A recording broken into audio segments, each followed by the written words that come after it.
Welcome back to our channel. ఈరోజు ఈ recipe పేరు కరివేపాకు అన్నం అండి. చాలా బాగా వచ్చింది. చిన్న పిల్లల నుంచి పెద్ద పిల్లల వరకు చాలా బాగా ఆస్వాదించే రెసిపీ. దీన్ని ఎక్కడ స్కిప్ చేసేయకుండా చూస్తేనే మీకు ఈ రైస్లో ఏ ఏ ఇంగ్రీడియంట్స్ ఎప్పుడు వేసాను అనేది అర్థమవుతుంది కదా. చాలా బాగుందండి. మీ చిన్నపిల్లలకు స్నాక్స్ అలాగే లేకపోతే లంచ్ బాక్స్లోకి ఈ రైస్ నేను ప్రిపేర్ చేసి ఇస్తే చాలా ఇష్టంగా తింటారు. కొన్ని టిప్స్ కూడా చెప్పాను, అస్సలు స్కిప్ చేయకుండా చూసేయండి వీడియోని. మనం చేసుకునే వంట కరివేపాకు రైస్ కాబట్టి వాటికి కావాల్సిన పదార్థాలు ఇంగ్రీడియంట్స్ ఇవేనండి. జీలకర్ర, నువ్వులు, అలాగే దాల్, అలాగే మిరియాలు, ఒక చెక్క, ఆ తర్వాత మినుములండి. ఇవి పగలగొట్టినవైనా తీసుకోవచ్చు, లేకపోతే మామూలుగా పొట్టు తీసుకునేటివి కూడా తీసుకోవచ్చు. ఇక్కడైతే మూంగ దాల్ అండి, ఇవైతే తీసుకున్నాను. ఇప్పుడైతే స్టవ్ వెలిగించి కడాయి పెట్టేసుకొని అందులోకి 2 టేబుల్ స్పూన్ల ఆయిల్ అయితే యాడ్ చేసుకోవాలండి. ఇప్పుడు ఆయిల్ కూడా వేడెక్కింది. అందులోకి ఈ మినుములు, అలాగే ఈ దాల్, అలాగే ఈ పెసరపప్పు, ఫస్ట్ ఈ మూడింటిని కొద్దిసేపు ఇలా ఆయిల్లో రోస్ట్ చేయాలండి. ఇలా ఆయిల్లోనే చాలా మంచి స్మెల్ అయితే రిలీజ్ అవుతుంది. ఇలా ఆయిల్లోనే కొద్దిసేపు అయితే ఫ్రై చేసాం కదా. ఇప్పుడు ఇందులోకి జీలకర్ర, నువ్వులు, ఇప్పుడైతే మిరియాలు, అలాగే చెక్క, వీటిని కూడా కొద్దిసేపు మంచిగా ఫ్రై చేయాలండి.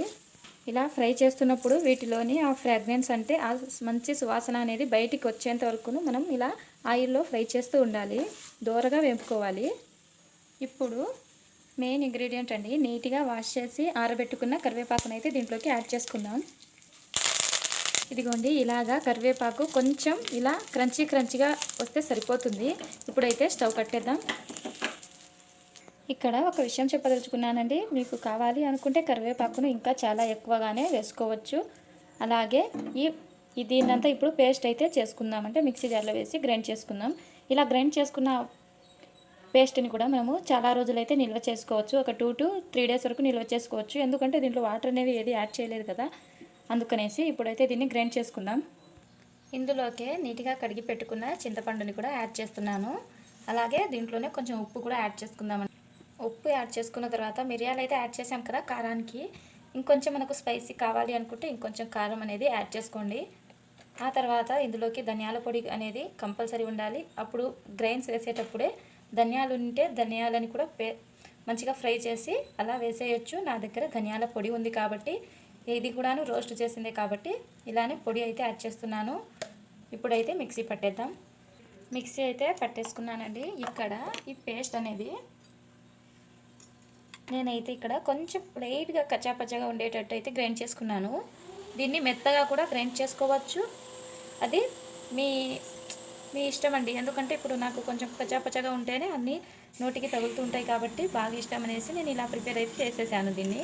ఇప్పుడైతే దీన్ని వేడి అన్నంలోకి అయితే ఈ పొడిని ఈ వేడి అన్నం ఉంది కదా దీంట్లోకి అయితే యాడ్ చేసుకుందాం.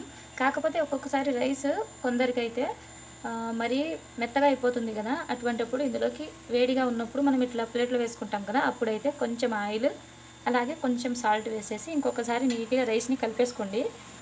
అలా కలిపేసుకున్న తర్వాత ఈ పొడిని అయితే యాడ్ చేసుకోండి. మనకు రైస్ అనేది కొంచెం మంచిగా పలుకులుగా వస్తేనే చాలా బాగుంటుంది కదా, అందుకనేసి చెప్తున్నాను. ఇప్పుడైతే ఈ రైస్ని బాగా కలిపేసుకోవాలండి. చాలా అంటే చాలా బాగుంటుంది. నేను దీంతో 2 times అయితే ప్రిపేర్ చేశాను. చిన్న పిల్లల నుంచి పెద్దవాళ్ళ వరకు చాలా ఇష్టంగా తినే రెసిపీ అండి ఇది. ప్రతి ఒక్కరూ ఒక్కసారైనా ప్రిపేర్ చేసుకోవాల్సిన రెసిపీ. అస్సలు స్కిప్ చేసేయకుండా పూర్తిగా చూశారు కదా వీడియోని. చూసినట్లయితే ఒక లైక్ చేయండి. అలాగే మీ లైక్ అనేది నాకు ఎంతో సపోర్ట్ని ఇస్తుంది. ఇంకొంతమందికి ఈ హెల్దీ రెసిపీ అనేది వెళ్ళడానికి ఉపయోగపడుతుంది కదా, అందుకనేసి